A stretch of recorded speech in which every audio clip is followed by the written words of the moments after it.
Volunteer may not be able to talk about his adventures, but his body tells at least part of the tale. He was definitely hungry and a little dehydrated, but overall, none worse for the wear.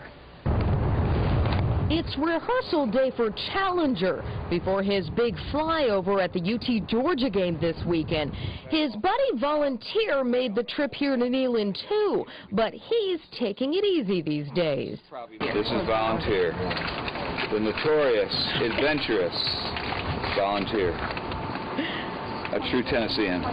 On September 11th, Volunteer escaped through a hole in the net ceiling here at Dollywood's Eagle Mountain Sanctuary and soared his way over East Tennessee for the next 3 weeks. He enjoyed his little adventure. We didn't enjoy it, but he had a great time, I'm sure. We got a lot of flying in, but again, he wouldn't have survived, and that's the key thing. Finally, on Tuesday, the American Eagle Foundation team tracked Volunteer to Wears Valley and set a trap. We got him! We got him! We got him! We got him! He got some water and a big meal, and on Wednesday, he got a checkup from his UT vet, Dr. Michael Jones. Overall, looked better than I expected, a lot better than I expected. I think he's lost a little bit of weight, but we'll see, given his weight now and what he was previously. But overall, he looked pretty good.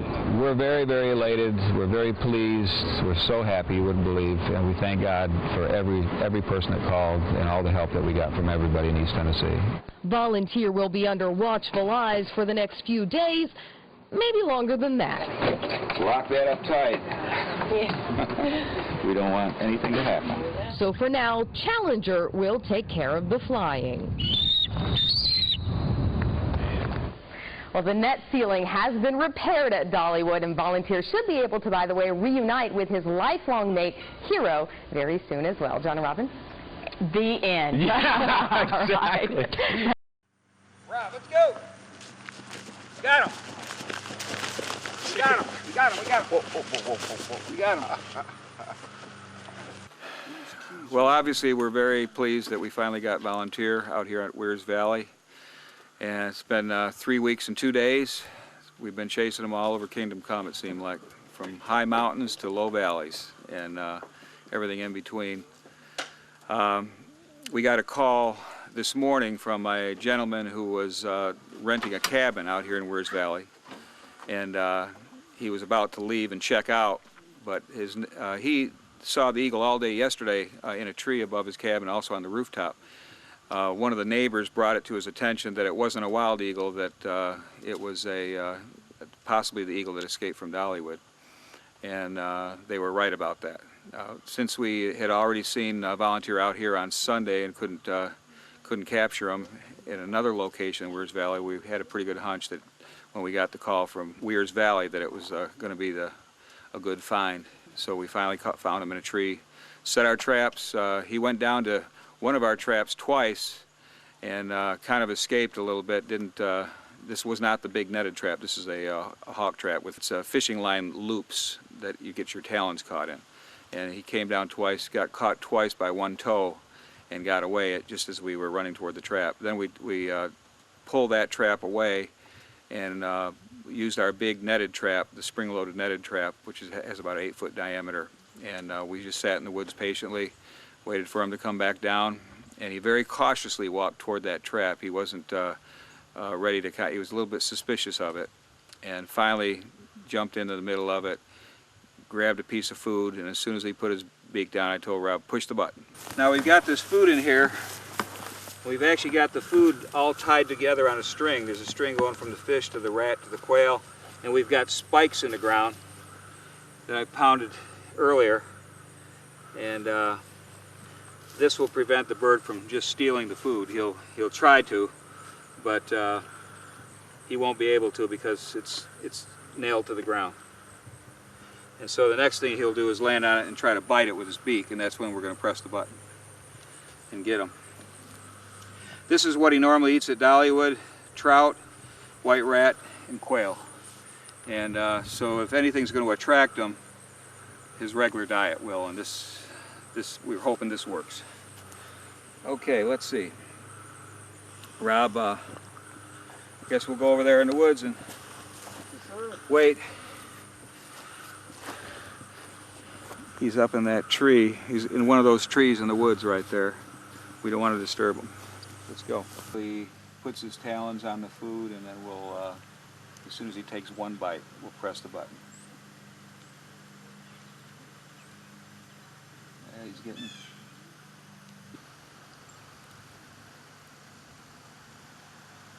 Okay, he's near the trap. He's walking slowly toward it. A little bit suspicious. Now let's wait till he actually hops on the food. He's walking over there. He's on the food. Okay, let him bite it. Okay, he's reaching his beak down to bite a piece. Go for it. Push the button, Rob. Let's go.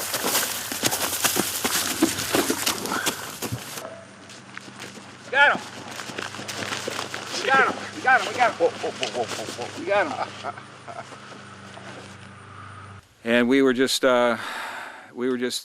so happy you couldn't believe. And I was just praising the Lord for answer to prayer.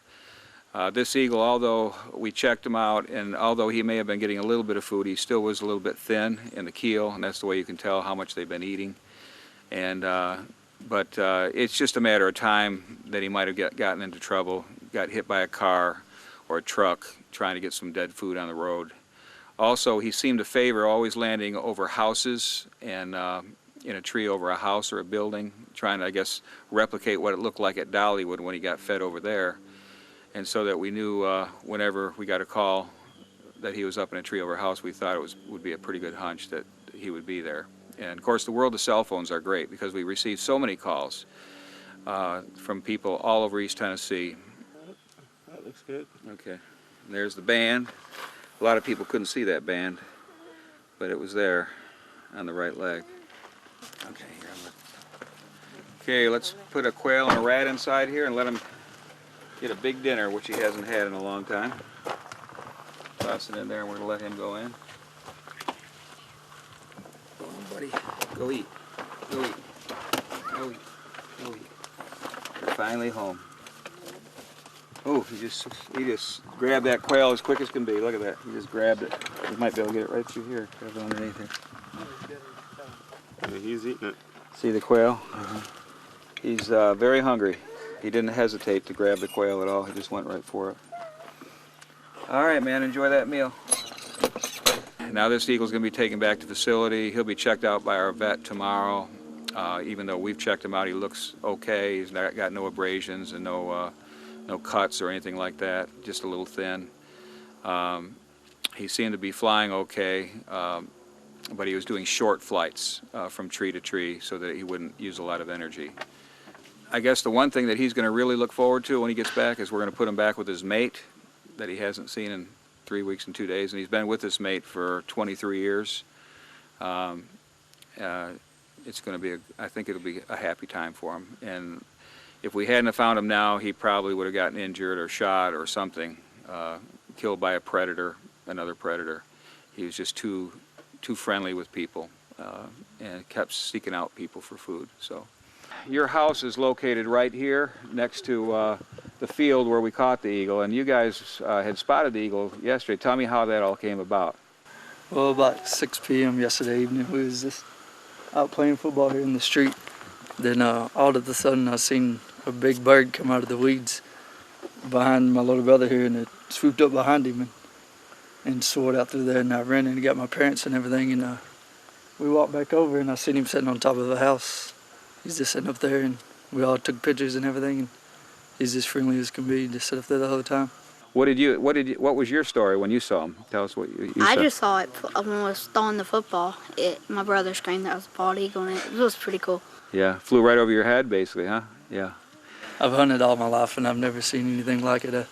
When I seen the white head, I just knew it was the eagle. We're gonna pack it up, head home.